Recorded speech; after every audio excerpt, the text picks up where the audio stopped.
Welcome to Showing Off with Brian Newman. and Angie Pontani. Hell yeah. Here at Showing Off, you know what we like to do. We like to dig in, get some of our friends, our coworkers, bring them here and talk all things showbiz. Yeah, man, it's just been fun. We have so many great guests and so many great guests from so many different areas of the entertainment business. And it's all, we talk about the good, the bad, the ugly, always, That's right, because there is a lot of each one. Exactly. But, before we dive into this week's guest, I'd like to, what's up with you, baby? You want to talk about something over here? Yeah, for sure. So I'm currently in recovery from Sis's parent-teacher conference yesterday. being a parent is not always the easiest thing. Being a parent, like straddling the showbiz world and the mom, the really in the trenches parent world is very challenging, right? No, because you're in that too. Because you always get mad at me, but I call all the parents civilians, and I don't really want to hang out with any of them. So there's some cool ones. There's definitely some cool ones. There's some really cool parents. But the kids are okay. I can't stand the parents. Well, you get pulled into this whole other world, right? Yeah, exactly. But being in Sis's parent-teacher conference, and I'm sitting there, I'm talking to them on Zoom, my costumes are in the background on the body forms, and I'm just they're talking, and when the teachers talk to me, it sounds like the teacher from the Peanuts. Peanuts.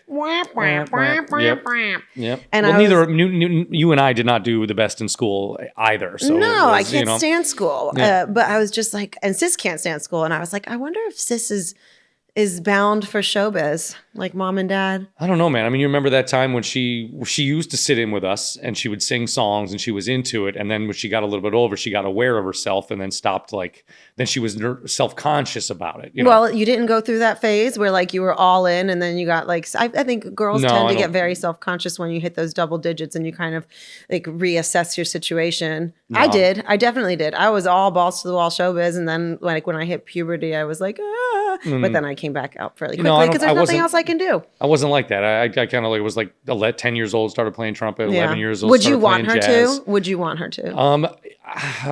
Half of me wants her to be, this is a hard business, I don't want to push her towards anything. I want to give her the tools that if she wants to take dance, she wants to take theater, she wants to take voice lessons, which she is doing those things.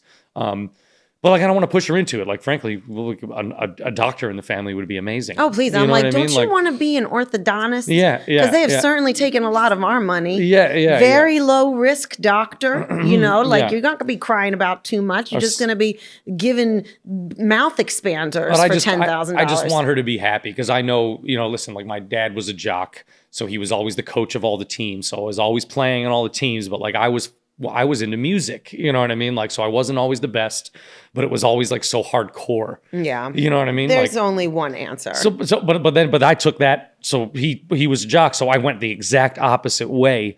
I don't want her to feel like we're pushing her in any direction. Well, we don't push her in any direction. That's why I know we don't. She has a very well-rounded extracurricular calendar, which includes sports and Girl Scouts. Yes, and that's what I'm saying. Yeah, but I you can say you do and you don't, whatever, because personally I feel like showbiz is a really hard business. Yeah. But I think the only answer... I already said that. I know, but if you would stop talking so I could get to my point, life with Brian Newman, ladies and gentlemen, it's like a roller coaster ride that just keeps going around in a circle. Yeah, you just said exactly what I said. Because I'm trying to finish my point and you literally won't stop talking.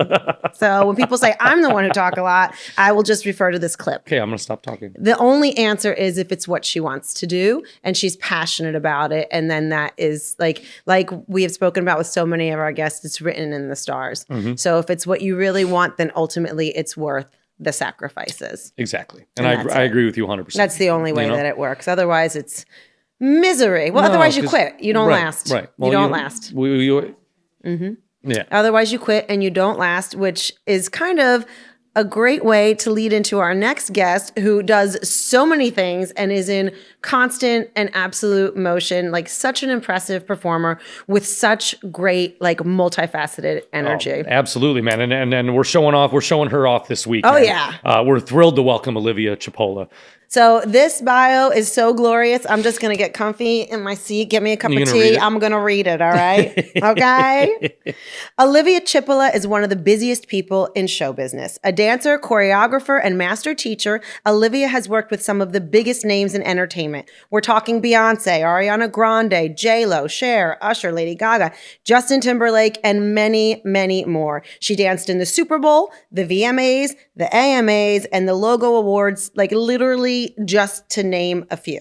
She has graced stages in the revival of the Tony-winning Aida and the Elton John musical The Devil Wears Prada. Film and other television appearances include The Maya and Marty Show on NBC as a regular cast member, plus many appearances on Saturday Night Live, Empire, The Victoria's Secret's fashion show, The Tonight Show starring Jimmy Fallon, and films including I Want to Dance with Somebody and In the Heights. But do we stop at dancing? No. She is a featured vocalist on Heavy D's acclaimed album Vibes and the vocalist on Marcos Carnival international hit Push the Feeling. She is a featured vocalist on Heavy D's acclaimed album Vibes and the vocalist on the Marcos Carnival international hit Push the Feeling On. She remains a renowned dance educator conducting master classes in New York and around the country. I am so excited to welcome to the show Olivia Cipolla. Oh, yes, baby. Yes, Olivia. Babe, before we start, let's talk about something fun.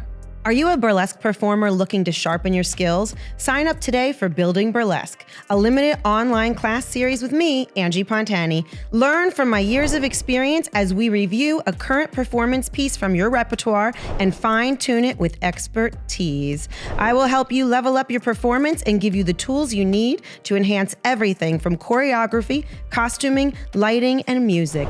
Let's get into it with Building Burlesque. Packages are available on angiepontani.com. That's angiepontani.com. Okay, so this is the Showing Off podcast, and it's all about people in the arts and all the facets of entertainment and the life that goes with it. And the first question that we love to ask our guests is, when did you realize that you were a show-off? I think maybe 3. I think when I was 3, I was like, let me just dance in this living room in my purple and red outfit that I would never take off and just find my joy. I think from 3 on, I was like, this is going to make me happy regardless. Did you make like your family sit down and watch you? Were you like, for sure. Yes! I had sunglasses on. I had like one of those shower robes on. I was putting one leg up on the window, having my mom take photos of me. Like absolutely ridiculous. Also, don't know where it comes from. It's just in the soul. I think so, because I was doing a very similar show. Really? Yes, I definitely was doing similar shows. I would make my sisters be my backup dancers. Totally. And my poor sister. Yeah. I think I put a mustache on her one time. Yeah. Did you guys do a pas de deux? Probably. We did ridiculous things, or we used to go to like, I know this sounds really crazy, but in the summers in Cape Cod, we used to go to the dump and they had like these clothes they put to the side and we thought it was like Christmas time. And we pick up these really like hand-me-down clothes, let's call it. And we would dress up and put shows together. And I just thought it was the best thing in the world. Yeah, I don't think that sounds like I think that sounds amazing. That actually sounds like my dream Saturday. I want to go to the dump and like, I have jumped into actual dumpsters outside of houses. Exactly. Plus the dump in Cape Cod probably has a lot of nice, very nice things. Are you saying that's a nicer dumpster than the one I was in? What is this, Balmain? Oh, this is beautiful. I love it. So much joy. Now I look back, I'm like, that sounds crazy. No, it sounds like amazing. You were in production. Yeah.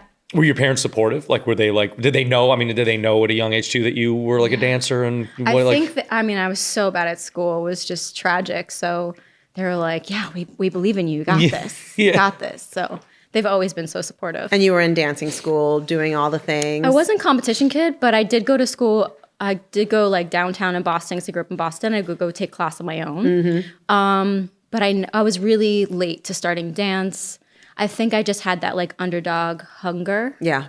But they weren't pushing me into anything. I think the competition culture in dance is pretty wild. Yeah. Oh, it's crazy. I would love to hear your thoughts on it as a professional dancer, because for me, I didn't do competition. Yeah. I did rec classes. Mm-hmm. I really enjoyed them. I was in it all through like my childhood life. Yeah. And they were great. And now with our daughter, we go and I see this competition culture, and it's almost like you're either in competition or you're in heel, toe, clap. Like the rec classes are so not taken seriously anymore. I think it's kind of changed the landscape for young dancers. I don't know if I could have my, I know people that are doing it, but I think there's something about wanting to do it and wanting to be competitive and wanting to find your lane. I think I find a lot of people get burned out by that.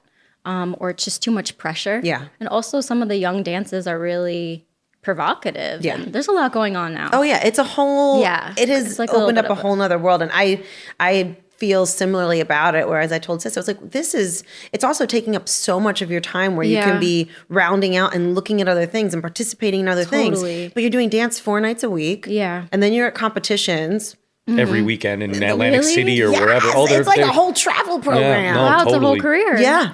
I played sports too. I did a lot of different things, but I think in a way it helped me to get back to wanting to pursue dance. Yeah. But everyone's different. If you want the stage, you're going to find it. Totally. And I think you should have to work for it. The camera will find you. Yeah, absolutely. And you got to work for it, you know? Exactly. Yeah, I think you have to work for it. But when did you realize that like dance, and I know you're so when I was reading your bio, I was like, oh my God, this is amazing. But like, is dance your favorite? Because you sing, you know, you're choreographing, you're dancing. Is dance your jam? I think dance has been always my way out of things, difficult chapters in my life. And this sounds crazy, but I actually moved to New York after high school because I was bad at school. I didn't know what I was going to do. I was studying classical music. I thought I was going to be an opera singer. And then I moved to New York and I didn't know a single person. I was so lonely. It was depressing. And so I just went to take dance class again, never thinking it would be something that would make me money. Really? Never. I was just obsessed. Same thing, like the drive, obsession.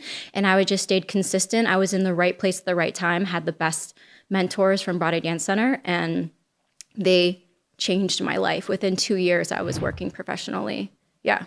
So did you come here for school for opera, or did you just? I thought that I was going to pursue. I was before I moved here in the fall. That summer, I went to Italy with Manhattan School of Music and different opera coaches, thinking that I was going to pursue that. Wow. So random. Yeah, Well, that's like, crazy too. When I was in college, there was a big opera program at CCM, and like I remember the especially the female vocalists were like, "Well, I'm going to be in college till I'm like 40 because they say because my voice doesn't." Because your prime is until like 35, right? Or 35 Yeah. is that the thing? So it's like they would stay in school, Yeah. and because your voice would mature, I guess, to the right point, and then you could sing these operas, you know. So you wouldn't be considered for an opera role till you were 35. No. So, but how do you live until you're 35? I don't know. Yeah. I don't know. I didn't know anyone else my age doing it. Yeah, I just felt, I loved it so much. It made me feel so happy and like almost spiritual singing like that. But I just. Are you singing arias in the shower now though? Or like when you're going around? Maybe I'll go back to it. When you're going, that would be amazing. Yeah, no, now that I'm in the prime, you know, I should now be you're doing gonna get back there and you'll be Yeah. kicking it. Well, what were you saying? Like when you talked about how it made you feel, like singing it, right? We've been listening to a lot of classical lately in the car, and we were listening to opera the other day, and you kind of said that about it. What did you say? Do you remember what you said? Like about how it's like almost from another world. Yeah, like you don't even like it's like this like the divine thing. Like you're listening, and like all these people that wrote these songs, like Berlioz or Vivaldi or what, they're all dead. Yeah. And everyone's reading this music that wasn't recorded, all off of notes on a page. So it's like it's similar to dance or music or like your choreography, like you're creating these things. But like opera's an amazing thing. It's incredible. I'm glad you became a dancer. Thank you. Did you? But like you must have like, because I'm always like when I look at really amazing singers and especially opera singers, I'm like I want to open my mouth and have that. Oh, I mean, it's that kind of the feeling. opposite of what comes out of my mouth. But like, it's like just glory and like beauty and like wings of a dove. Yes. It must have felt amazing. It felt so healing. Yeah. To do that and to train in that. I also really like discipline, kind of a psychopath. So I loved the discipline of learning that art form as well, just like dance. Yeah. But yeah, again, like I don't know what made me think I was going to be an opera singer. I just went for it. I like that. It changed. Well, it obviously was Kickball the path change. that you're supposed to be on Yeah. because look where you are Kickball now. change, she said. Kickball change. Yeah, kickball change. So you come, you I know leave what that is. opera. I know Yeah, what you that do is. know what I that know what is. that is. That's good. You're going to need it later. I'm gonna be terrible. You do 2 years at the Broadway Dance Center, taking classes, studying. Oh, and I was also training in ballroom, and so I was competing in international ballroom. Oh, that's awesome. wow. It was that's so amazing. freaking cool. Talk about spray tans. Yeah, let's talk about spray And that's tans. when You I need dyed them. my hair black, slicked it back. No. I was obsessed. I was spray tanned, black hair. It was like, And you had a partner, and that was your partner. my coach was my pro amateur partner. That's trained me. seems like such a different dynamic, like partner dancing, as opposed to like straight, right? Like that's a whole nother discipline. And having someone lead you is so different. Would you do Dancing with the Stars? If they probably already approached, but would you be into that? Yeah, I would totally do that. Get back in, yeah. I love ballroom. Yeah. It's like it's one of those things, like opera. Yeah. When I watch ballroom, I'm like, I want to do that. Yeah, it's just I also feel the same way about ice skating. I'm like, I would be really good at that. I want to do that, but then I'm not. I'm not good at that. No, that's really hard. I don't have the ankles for ice skating. They just they turn out, and I hate it. Have the calves. I have the calves for it. Yeah, these calves will carry you right up the mountainside. So, how did you go from taking these classes and then? I mean, you've worked with so many amazing, huge, like pop stars. How did you get from Broadway Dance Center, studying, doing ballroom, to cross over into that world? Yeah, I think, honestly, I really do believe it's about networking and mentors. Yeah. If I did not meet the mentors I met at that time who were pushing me to be in the right training, I wouldn't have been set up for success. And because of them, they were the ones that brought me on to jobs that got me an agent. When I auditioned for an agent or an agency, I didn't get it. Yeah. But because of them being in the right rooms. And vouching for you and being. It's so much about networking and being in the right training than just doing everything, which I feel like is kind of happening now with social media. It's overwhelming. You don't know where to take class. Yeah. It's definitely changed the landscape, like, yet again. Yeah. But I do think the human connection, above all, is the best. Brian says that all the time. Yeah, that's the singularity in a lot of our guests. It's all like we were just talking about before we brought you on about how like you need help. You need someone to help you in this business, 100%. To bring you up, to give you the tools. And like, even if they're busting your chops, like it's necessary to build you up. You know? And then it's also important to have that discipline, right? Because it's like, when the way that I view like success and being in the arts is kind of like always be ready, because the opportunity is going to come, and you need to be. It's not like, oh, the opportunity is coming, let me get ready, because that's not how it goes. No. So every great opportunity I've had is like, hey, can you be here tomorrow? Oh, hey, can you do this now? 100%. And it's like, oh, now's not the time for me to be like, oh, shoot. Yeah, and I'm sure they call you way in advance for Saturday Night Live. I know, I'm just kidding. Some of the biggest jobs, I've had an email at midnight, or I was contacted by a choreographer at 3 a.m. to be at a rehearsal and the next day. Isn't it so wild? The biggest jobs. Yeah, it always is like that. Yeah. And you think coming up, like, I can't wait till I get to this place where I'm not flying by the seat of my pants anymore. You're never not flying by the seat. Because people know you can do it. Yeah. Yep. And you don't need 6 months to get ready for the show. No. See, but that always stresses me out. I'm like, every time I've gotten a gig like that, I'm just like, man, this like just stresses me out. It's so stressful. Yeah. But it's almost like you're used to the stress. Yeah, you have to So you know how you work in that situation, which is, again, not healthy. No, it's not healthy. Show businesses can be a very unhealthy place. It's true. But you talk about like loving discipline. Yes. And I think that plays a huge part in your success. I love it.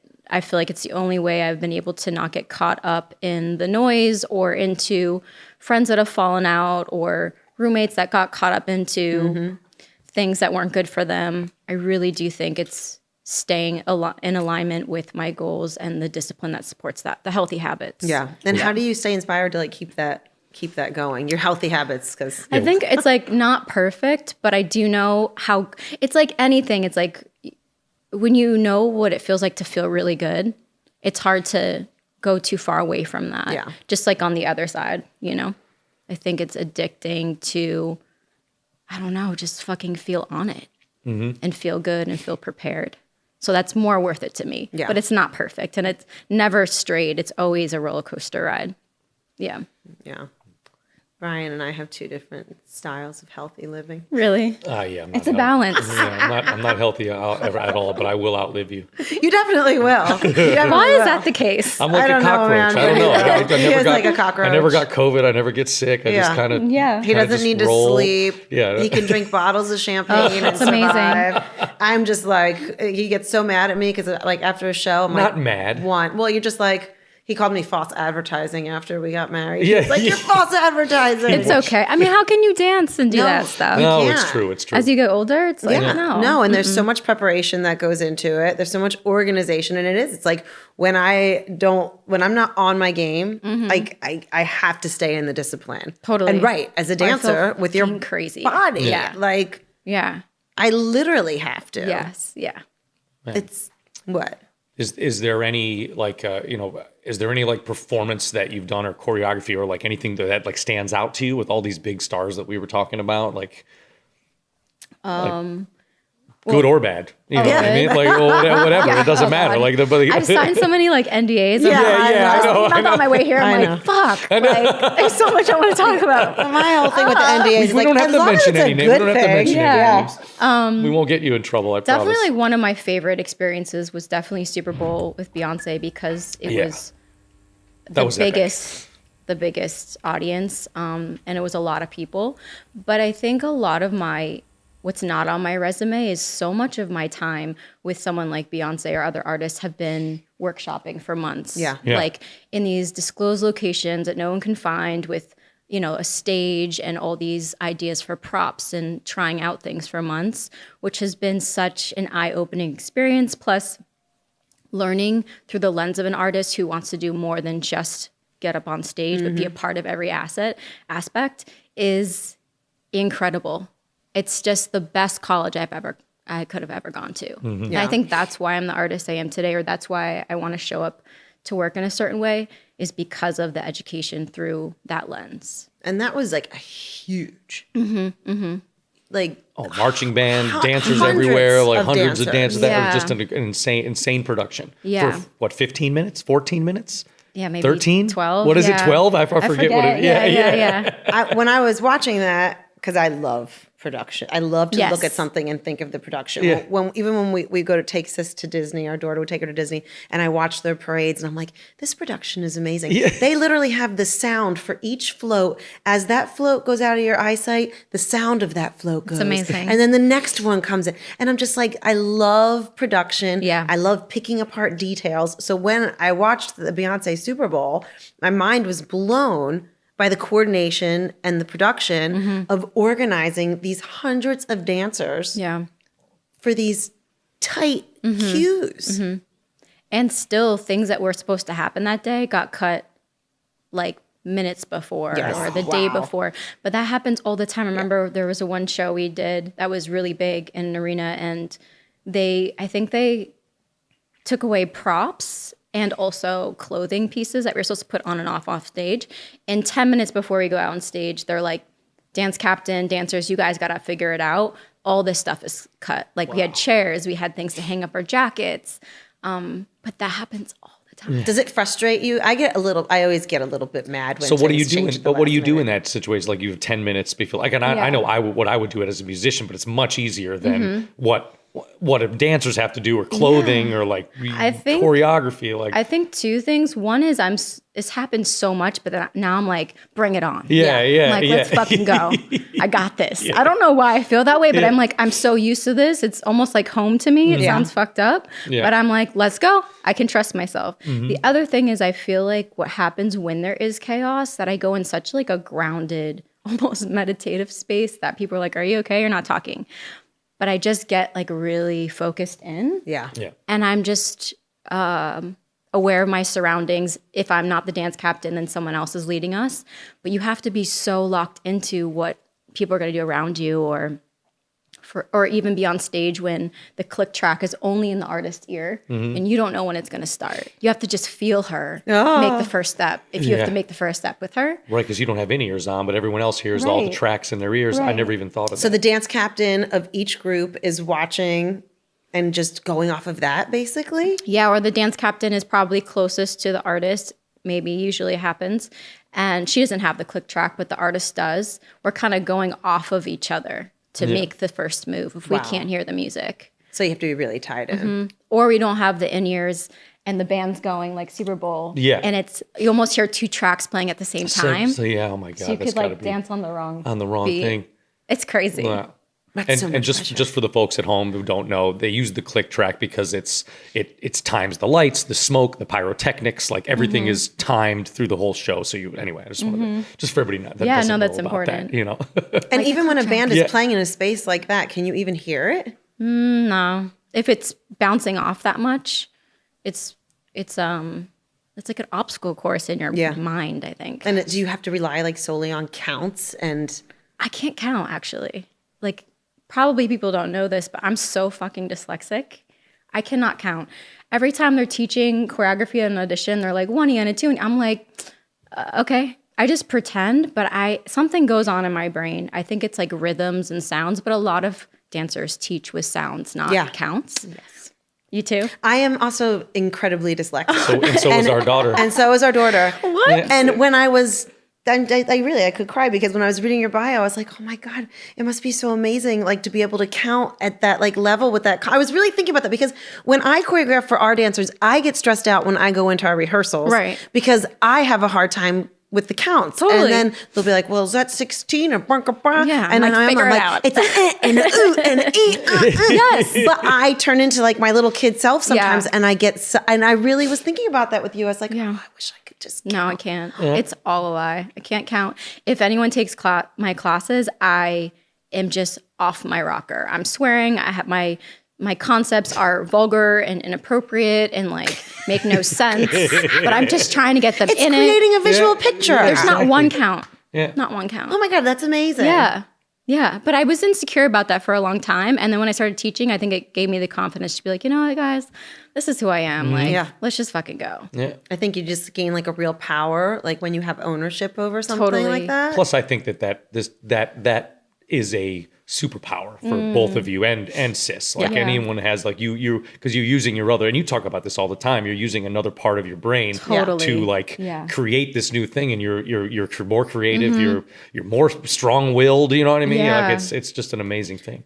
It does, like growing up that way, you know, I'm sure we have similar stories about being horrible in school and the way it feels to be in that space. I was in special ed. I was in special ed too. Yeah. Girl. Mm-hmm. Yeah. They literally were like, you know what? You don't have to take these classes anymore. Just go sit in that room at the end of the hall by yourself. Same. We were same room for all subjects. Yeah. Mm-hmm. We all had different situations. Oh, yes, I was in that room. Wow. Mm-hmm. They called it the resource room. Oh, that's nicer. Yeah. My schedule said special ed. It was just so ridiculous. Oh, and it does. It puts a label on you, and it just creates. It can. I think that we're so lucky that we're gifted in the arts because I think that that's ultimately what saved me from being a much different person. Oh, because it absolutely. is a destruction of confidence for kids, and it doesn't enable you to learn. Totally. It's isolating. It causes depression and it makes you question everything. But also, like, I think for us, we wanted something more. So we just went bullseye into the things we cared about. And you find another way to do it. Like you find workarounds. Like you find workarounds around the troubles with counting. Totally. You know, you find workarounds around these different things. You discover what you're good at, and then you get this confidence that propels you to be this amazing teacher that people like are banging down the door to take your class. Yeah. You know? Yeah. You think outside the box. I also feel like because people, this is going to sound so bad, but I feel like people didn't really think I was going to be shit. Yeah. So I didn't worry about them. Yeah. I was like, whatever. I just really did my own thing from a young age. And I just created all these stories in my bedroom. Like I'd pretend to have like the showgirl mirror and makeup. And I just like was in my imagination a lot. Which is a great place to be. Yeah. It's safe. You know, and I always say like it's not having learning disabilities and having these differences. There's nothing wrong with us. No. What's wrong is the education system and the failure to support. If they could sing history class, Yeah, I would be so good. I would remember everything. Like, give me a melody. Oh yeah, totally. Yeah, That's what Brian's like. You know every word to every She song, does. but I can't I tell you the know. year of any war or the order that they went in. I can't do math. I know. A real slow Yeah. reader. Oh, Still and- flipping my D's and my B's sometimes. Yep, same. And we saw it in real time with Sis when she was in public school. Now we finally got her in a place where she's getting the right teaching. But like she would come home and she's like 5 years old and she's like, I'm stupid. I hate school. Like she was just miserable. You know what I mean? She still hates school, but at least she has her confidence. She's got confidence about it. So, You I know? can't imagine being parents. That's so hard. Ugh. Yes, it is quite Would wanna brutal. punch It people. might be more brutal than showbiz. Yeah. But I'm sure your experiences make you like a better teacher too, because I think it gives you more compassion for people Totally. when you experience something I like think that. I like the challenge of knowing that everybody's different in the room and how can I get to them or teach them in a way that's going to work for them. I like that challenge. And I didn't teach for a long time because I just felt like education and being a teacher holds such a high standard to me. And I was like, I have to learn more. I'm not ready. But I think now doing it, I feel so immersed and so obsessed with it when I'm doing it. So it's fun. It's a fulfilling thing. Yeah. And I love so you teach, your classes are centered around like dancing in high heels. And pumps, And pumps, which I love. I know. I actually can't dance in anything but high heels. I've never seen you dance in any Everybody's other like, how can you? I'm like, how can I not? Exactly. They're like, here, put on these dance shoes. I'm like, no, I shall not do that ever. I like to be up. I feel like it forces a different posture. It's a different feeling. Yeah. Yeah. Totally. But so I feel like these classes have become more popular. Yeah. Right? I mean, this wasn't dancing in high heels, wasn't like. No. Yeah, but you were doing that a while. No. You've been doing that a long time. They would give us high heels or pumps on a job, and there was no heels class at that time, not so ever. So we would have to figure everything on the job. So which is why I love having time and space for dancers to figure it out before the job. Yeah. But I feel like heels has become so popular where so many people are teaching, and it's kind of confusing to know where to train. Yeah, you were saying that earlier, with all the inundation of social media, and you see all these videos. Anybody can be an expert, a self-proclaimed expert. Yeah, and what I do love that people are hustling and making that money and going the fuck off, that's awesome. But I also feel like because I care so much about the art form, and I do want the next women that get on the job or whoever decides to do that, even men, I want them to feel confident and prepared. And that comes with technique. That comes with knowing what that's going to be like, especially when I was on a film once and the pump was a size too big. None of the inserts would stay. We were dancing on concrete. It had me in the front of the camera, dancers behind me. If I didn't rely on my technique, I would have been totally screwed. And film is forever. Yeah. So I'm really trying to support dancers to understand what training is like to prepare for something like that. Absolutely. And because I don't think people realize that there is an entire technique to dancing in a super high heel. No. And how it changes and how it enables you to also hit so many beautiful strides and so many beautiful poses. Totally. And it forces this posture and this raise. But I also think it increases confidence. 100%. I don't know. I think there's something really, I don't know. I think pumps make me feel free and strong and powerful. I almost feel, more in charge. Yeah. In a way. More in a safe space. I can command the space, the stage, the room. I know that word empowered gets thrown around a lot in burlesque, so I always try to be careful about how I use it because I'm like, oh, what's empowered, blah, blah, blah, blah, blah. But I do think it is empowering to take control of something like a high heel, which has so many stigmas and preconceived notions and, derogatory comments or, and take that and then just turn it and be like, hey, watch me do a fan kick and a little chasse in my 6-inch heels and look flawless. Yeah, challenge accepted. Yeah, challenge accepted. My grandma used to be like, you wear those shoes, you're not gonna be able to walk when you're 35. Guess what, Grandma? Look at me now. 35's in the rear view and I'm still walking. We were actually walking around the house in pleasers the other day. I was. Yeah. Work. During the day. We had a photo shoot, so we'll see what I did. Just a regular day. Is there a pleaser special class where you do the 6-inch platform and everything else? God. I know the feeling when you said dancing in a shoe that's too big. I've done that and my toes holding on for dear life. Oh, but then when you take the shoe off, your toes are yeah, I know. It's so bad. Oh, it hurts so bad. It's not on the ball of your foot. No. It's nothing supporting. It's an interior cramp that is just cannot be. You'll never know, baby. Sorry, guys. I don't know. And then cement. Oh, yeah. Oof. I know. Yeah. Look at all these things. And we just make it look fabulous. I know. That's right. And that's why we're the best. Do you, so you're choreographed too? Yeah.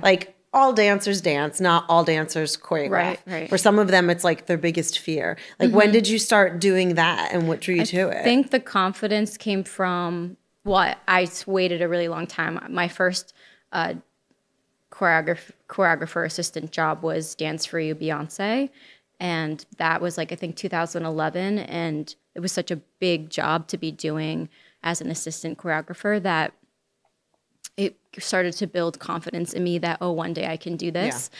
But I was not in a rush. And so that just continued on in my career. I was a co-choreographer and doing all these other things for Broadway, for TV film. And then at some point I was like, I love everybody, but I think in this industry, and I hope that this doesn't come off wrong, but I think that it's really easy to support other people, at least for me, and to lift them up, because I'm used to doing that for artists, and to lift up my peers. But at some point you have to make a decision on, are you going to lift yourself up? Yeah. Are you going to go after the dreams that are next for you in this new chapter? And I think there was a part of me that felt insecure to step into that spotlight. But I feel excited because I'm a person that needs to be stimulated. I think that's why I like music and dance and lighting and production. I want to keep creating and doing all these things. So choreography just feels like a nice challenge. Yeah. Mm-hmm. Was it intimidating to start really like to get into it and come up with the concepts? Yeah, I think I'm more private about my process because of being dyslexic. Yeah. Like I'm a psychopath. I need a vision board. I want to know what it feels like. Even when I talk about music, I'm like, it's supposed to feel like this. Yeah. Like, can you tell me like a count? But yeah, the process was more insecure for me to share than the product. Wow. So I had to become comfortable again, like with teaching, to be okay with what my process is, even if it's so different than others. Yeah. I loved what you said about like you're there for the artist. Are you going to be there for the artist? Or when are you going to lift yourself up? Because we talk about this all the time. We work for great people, but I say my job is to give them a bed of roses to lie in, right? And I know you feel the same way when you're working for other artists. You want to lift them up. You want to make sure that they look good with all the dances and the music that's around them, you know. But at that certain point, when are you going to do it for yourself? And that's so important. I think that has been kind of like the train tracks. It's hard to go back and forth. I know. But I also think it's like, it's hard, but it's necessary. Like when you look at showbiz, and I think you guys would agree because we all do this, it's like you can be just a dancer and that's hard enough. You can be just a musician and that's hard enough. You can be just a singer and that's hard enough. But you help yourself so much when you step up and start choreographing, learn about lights, learn about cues and how to really produce a show and how to, it's something as simple as like, what's playing when the doors open? 100%. When people walk into this experience, what are the lights in the room? What is the staff doing? Like, what are they going to hear because it has to be like full surround. So I think like for myself, I know personally, I probably would have stopped being a burlesque dancer years ago if I didn't think of all those things and create spaces where people could have these experiences. Like that's been my staying power, and I think that gives us so much more opportunity. Totally. It's almost like then when you get back to just having to, get back to just focusing on dance or the routine, you have so much more awareness and you can bring that awareness back into performing, which is exciting. Oh, 100%. It's never ending. No, it's never ending. Yeah. Brian and I are always like, when are we just going to walk in and be able to perform? Never. It never happens. Never. I know it never happens. That's just lofty thinking on my part. Geez. Once you see these things, you can't unsee them though. Yeah, but even you say that's why it's so great. Yeah. Yeah. No, go ahead. I'm sorry. No, it is. I think it makes us better artists because you think about everything from different angles and you can help other people in a better way. But also you see, I know I say I wish I could just show up and play, but then you work with Beyonce, you work with Gaga, you work with, and I see how many hours she puts in. And like you said earlier, like she's there in rehearsals for 6 months she has a thing in her mind. She wants to see, and the best are always like that. The best are always like that. You have to have They're always vision. involved. Otherwise, it's like a famous chef opens up a restaurant and then he opens it for 6 weeks and then he disappears. That restaurant's going to not be good. Yeah. Which I worked for artists who aren't at the caliber of Gaga or Beyonce, but don't have that work ethic. It's just, it really varies. Yeah. But it shows in the work. It shows in the final work. Well, and it shows in like the energy of the people that are in the cast and everybody who's working, it's all contagious. Expectation in the room, everything. Yeah. Totally. It's all contagious and it's hard to keep that energy up, but like you have to, and you have to be passionate about what you're doing. Obsessed. And work as a group together. But so people don't like to work in groups sometimes. I know. Well, that's kind of weird. How do you like, I know musicians can be like catty and stuff too, but like, are dancers more like, is there drama all I feel like there's always some sort of drama, not to put dancers down, but I just mean when there are young people in spaces and, people don't want to lose their jobs or they want to be seen as important, or lack of experience or whatever it is. I think insecurities come out and people can kind of get clingy or say certain things. And I think looking back on it, they'll probably be like, I didn't need to do that. But at the time, you feel like you just want to make sure that you're going to stay. Yeah. The dancer dynamic is a hard one. You're in new spaces. What's some advice that you would give to like young dancers that are trying to come up and for on the work advice or anything? Yeah, I really think you need to stay true to being as good as you are with your craft, being on time, which means be early, be prepared, have your dance bag together. I mean, I'm a psychopath. I meal prep for the day. I don't want Taco Bell at 11 p.m. No. Like, I'm going to feel like shit. So I think setting yourself up for success, which you have the control to do, and then being in the room. If you're not called into the group of 4 principal dancers to learn it, then be in the corner learning it. There are so many times where I've been on a job where I wasn't like called into the core group, and then I'm put in there like last minute, or I'm on a concert stage running to fill someone's spot in a number I never rehearsed. Never tried the costume on before, but I'm running to stage to fill in her spot. Like crazy things like that have happened. And if you're not on it, people can't rely on you. And which I think we were talking about this before, where we're like, why do people call us at like 3 a.m. or well, because they think that we can do it. And so you're in these situations where people just got off tour and now you're learning the whole tour to do, you know, the next concert or the next festival. It's really about being professional. All the noise, people don't care about that. No. And the sunglasses, I don't understand the sunglasses. What is the sunglasses? I feel like sometimes, you know, maybe I'm just too old, guys. No, you're not. I just sometimes are like, why are we wearing sunglasses? Well, I think that's a very valid question. Why are we wearing sunglasses? There's no need. When you do your little hair swings, they're going to go flying off. But again, I feel like, and why I love people, I think, and why I like supporting artists is people want to feel important. And so I have to look at that and be like, oh, this person wants to feel important and confident. And so I can't like be a hater about that.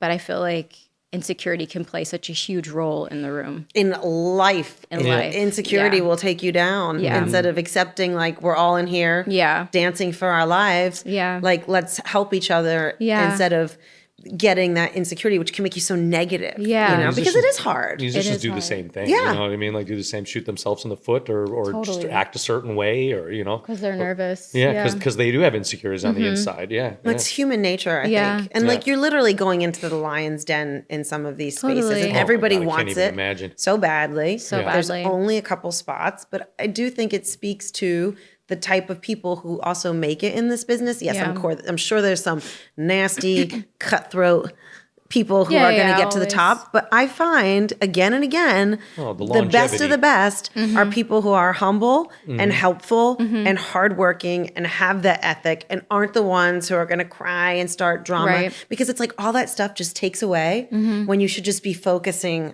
on this. On the work. Yeah. I think people are afraid to focus on the work because they're afraid to fail. Yeah. So if you focus and you do your best and you don't make it. Right. Yeah.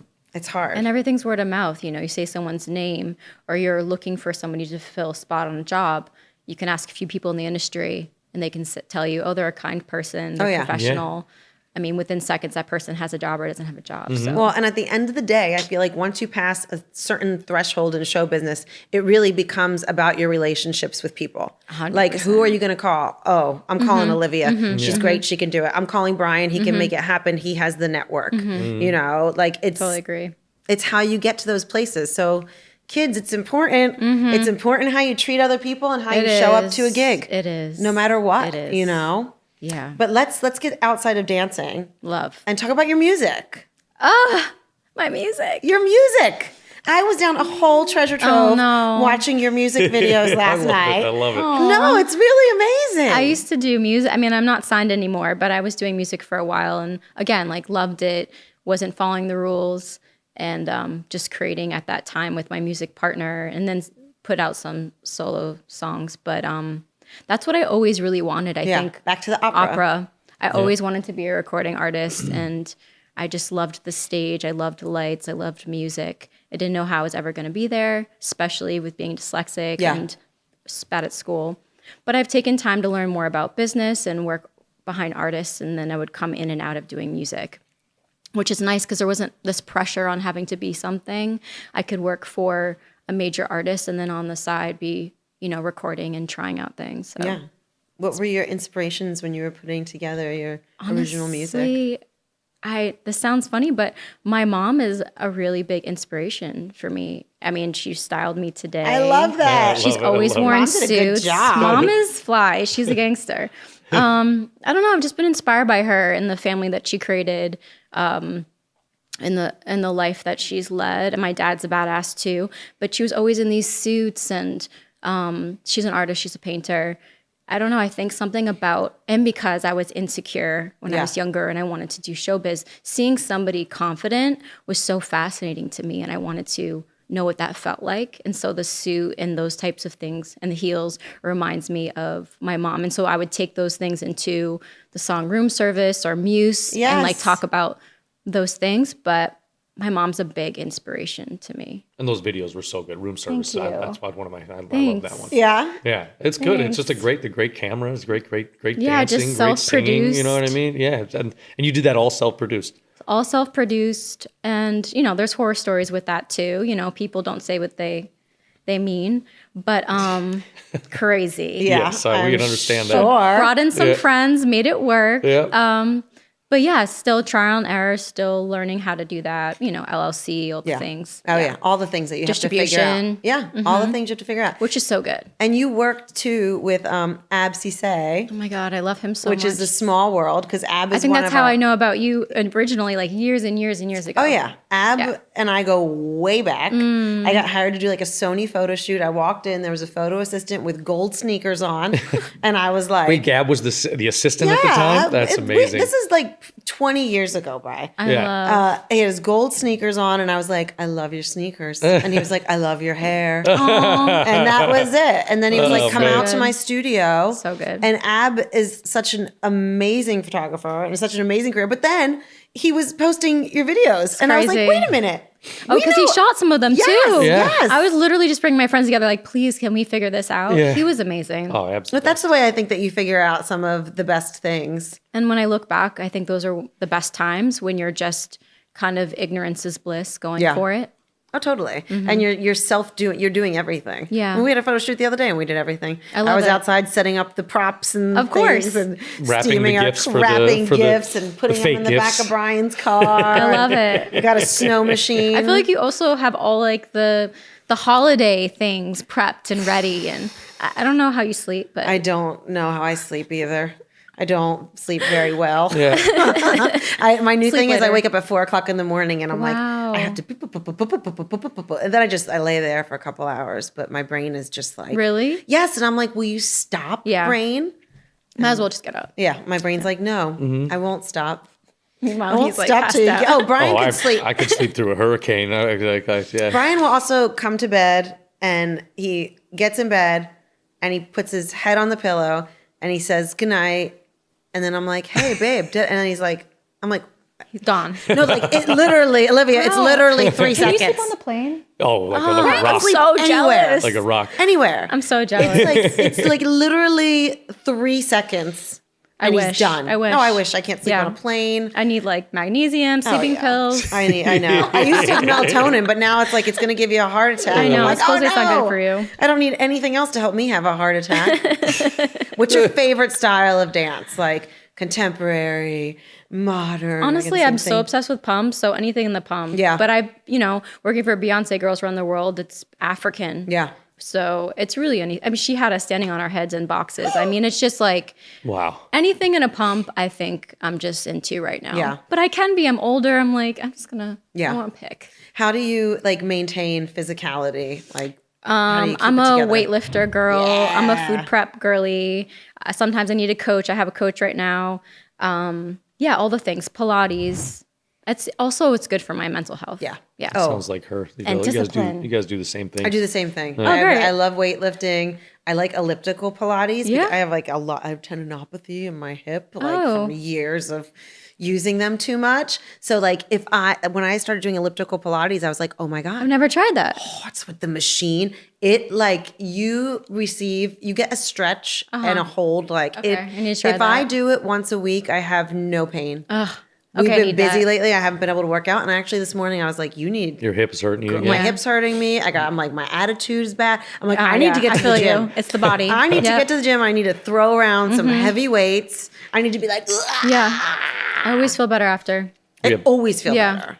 We have a chicken coop. She chases chickens. In the Really? backyard. No, that's a joke. It's a scene from Rocky. I do have an outdoor gym. I mean, I wouldn't put it past She does have an I outdoor would chase gym. a chicken, but I wouldn't want, if I caught it, I'd be like, I can't touch the chicken. I don't want to touch this chicken. But we do. I have an outdoor gym. You have to come over. Oh my God, I'd love to. Squat rack. What? Like I've got, I started doing it during the pandemic. It's like Muscle Beach. Yeah, it's like my little Muscle Beach out there in our backyard. hot. And my friends call it my prison gym.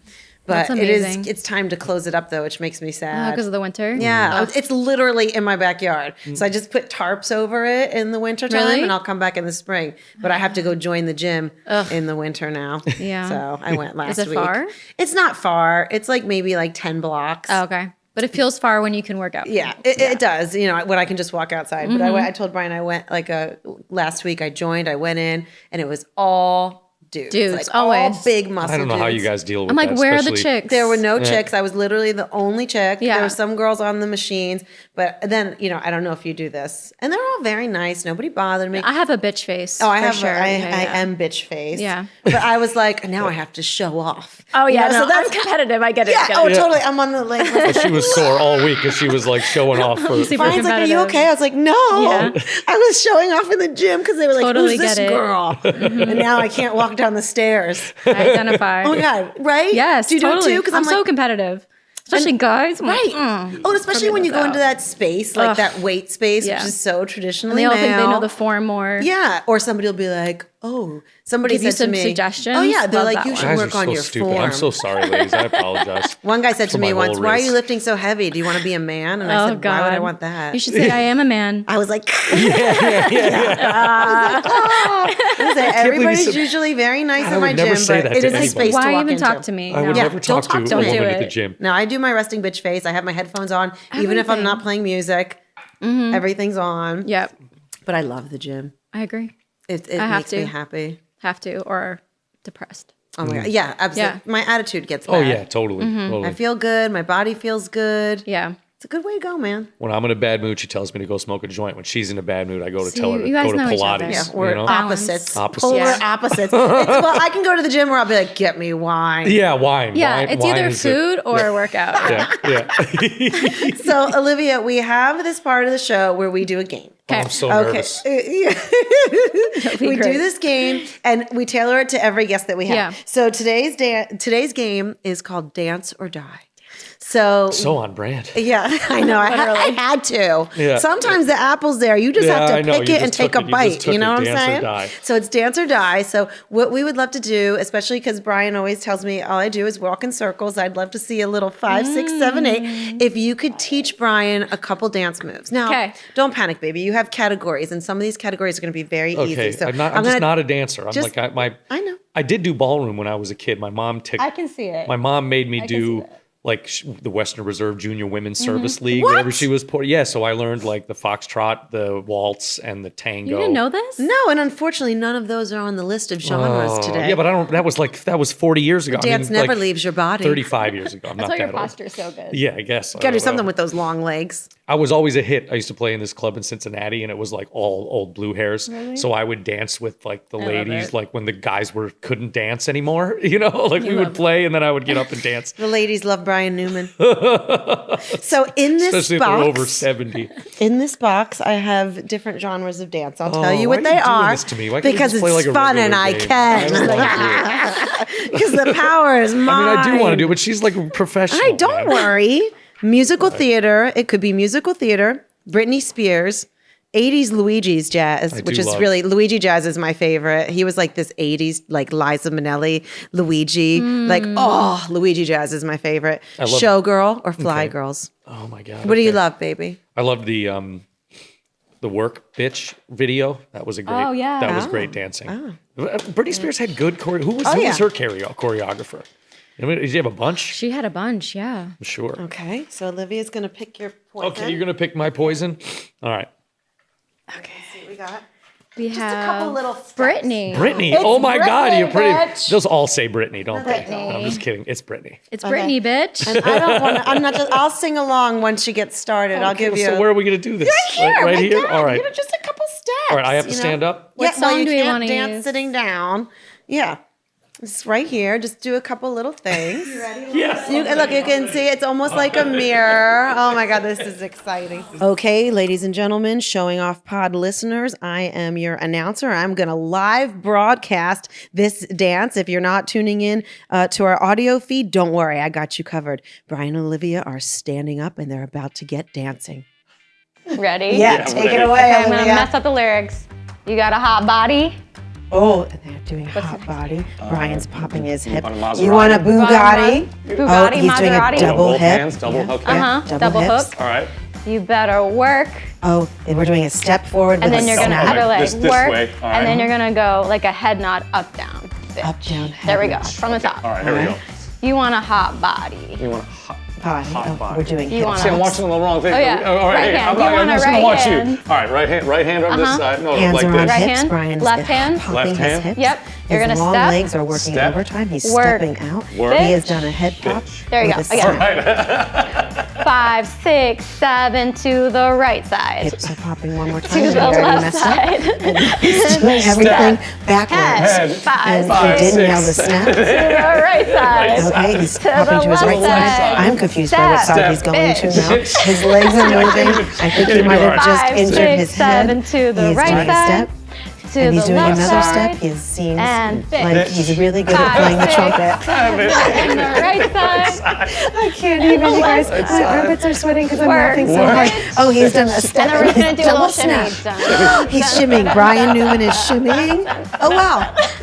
Again. Wow. Again, again. Wait. Oh my God! All right, Right side. Maserati. This is their Maserati. final rehearsal. And Gotta then work, we're going to take this bitch. into And a production. boom, And a boom, boom, boom, boom, Oh my God. Let's do it. I'm going to sing it. I'm going to sing You're it. so good. I Wait, can't let's do do it one more time. I'm going to sing it. All right, ready? Okay, now we are going to do Wait. this. I'm going to sing and they're going to Right go. side, left side. So you're going to starting with You Want a Hot Body? Yeah. All right, so I'm going to do the You Wannas. Okay. Okay. You wanna a hot body? You want a Bugatti? You want a Maserati? You better work, bitch. I did it. I think I did it. One more time. All right, see, she wants me to be perfect now. All right, here we Brian, go. come on now. All right, Energy, Brian. Connect with your audience. I'm okay. trying, All right, ready? You wanna a hot body? You want a Bugatti? You want a Maserati? You better work, bitch. You want a Lamborghini? 6 martinis? A caught in a bikini? Woo! Bitch worked!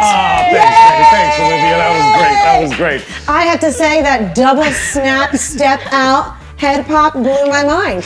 Really? We're putting all this Now in you the can show. do it at home. Now I can do it at home. Yeah, thank you, You're Olivia. showing Sissy Thank that you. when we go home. I'm going to teach her that. I'm going to teach You're her going to that. show Sissy. Olivia, we're going to teach that to Sissy. We're going to send you a video. I wanted. That was so good. Should we sit down again? Yes, sit down, All sit right. down. Oh my God, that was amazing. I loved it. blood flowing. Brian, you did good. See, he's a good dancer. Oh, No, not really. He's just naturally talented. Not really. My right and left are, I get weird. Well, join the club, I bro. don't even know Yeah. lyrics. Welcome aboard. Come on in. We've Why been do waiting for do you. they say 5, 6, 7, 8 and not? Because is it because there are counts of 8? I think because we use counts of 8. Counts of 8. Or you can just say, oh, yeah. Oh, I like that. I don't know. I Yeah, just think it's good, exactly. It's good. Well, the musicians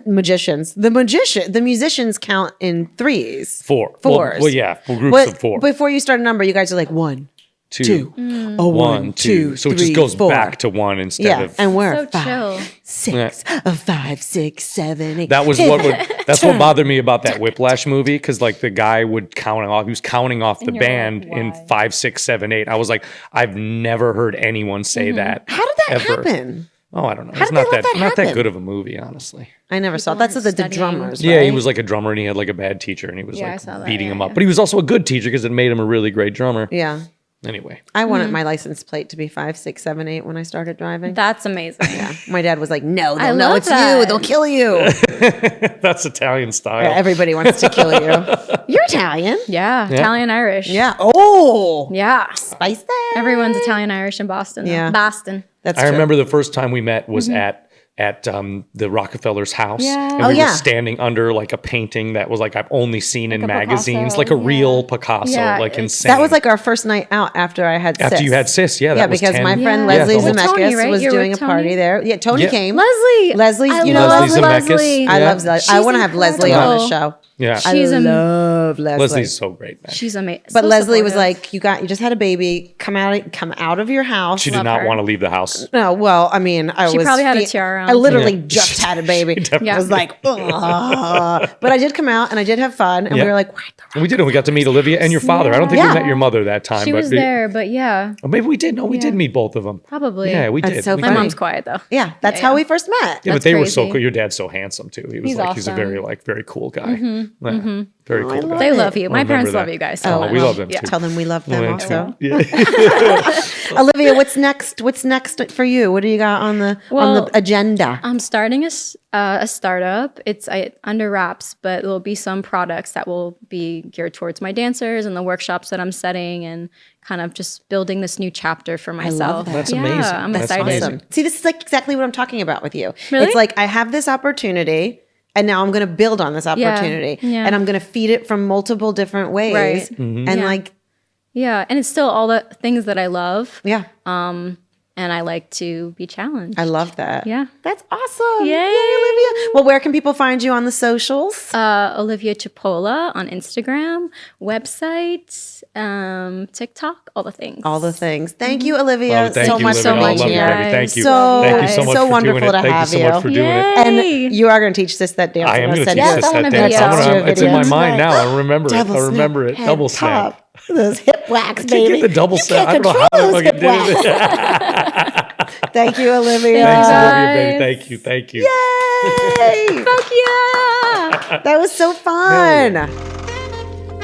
Before we dive in, let's take a moment to hear from our sponsor. This Valentine's Day, join the cast of After Dark as we pack up and head to Alexandria, Virginia for After Dark in Loveland at the world-famous Birchmere. This Valentine's Day tradition is the perfect way to celebrate. Enjoy dinner and a show with family, friends, lovers, and us. So grab your tickets for Saturday, February 14th today on Ticketmaster.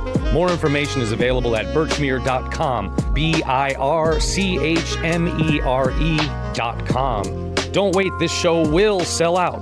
That was such a great Oh my God, chat so with amazing, Olivia. man. Olivia's fantastic, man. I mean, we've known her for years, and it's just so nice to get into all that stuff and just talk freely and beautifully about what she does. And I love performers who don't shy from the work. Yeah. You got to put in the work, otherwise you're not going to, what are you going to do? Yeah, who embrace it and they take one road to get to another and just think of all these different things. That is growing the art form. It's not easy, but it's if you handle that the right way and you're doing that, you're actually putting in the work, then you're going to get the results that you want. Yeah. Again, we have another example of a person with learning disabilities who is just stellar, above and beyond. Yeah. 100%. I want everybody to take note of that. Well, it is a superpower. Like I said, it is a superpower. Like having those things, it makes you strong. Absolutely. But I love breaking the stigma of that and just shaking it off. Make the world a better place. 100%. Yes. What a joy to have her today. I love so that great, chat. man. Give it up for Olivia. Yes. Olivia, and I can't wait for you to do that choreography with Sis later. Dad's a dancer now. Don't worry, everybody. I know you're nervous. I will play trumpet on one of these episodes. Okay. All right. Sounds good. And Olivia, if you ever need a dancer for any Beyonce videos, I am available. Thank you, everybody, for tuning in. Thank you. This has been so amazing, wrapping this run of recording. Amazing.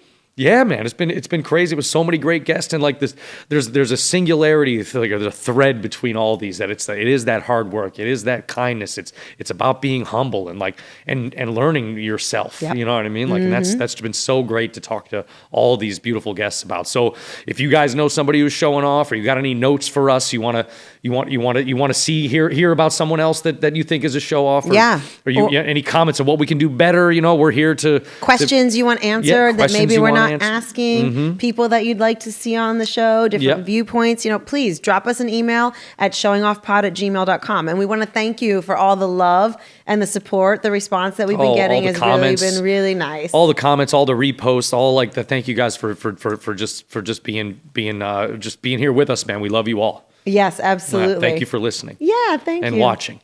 Thanks for being a show off. You're a show off. You're a show off. Oh, you're a show off. I know I'm a show off. I'm proud of that too.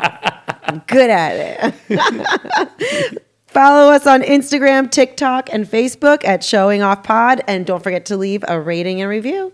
Please give us a good rating. Yes. 5 stars. Can get sponsors. Just kidding. I think your new sponsor is going to be Capizio. Capizio? Yes. I'm only dancing in pumps. That I want to see next. Don't challenge me. Don't challenge me. Do they make size 11 pumps?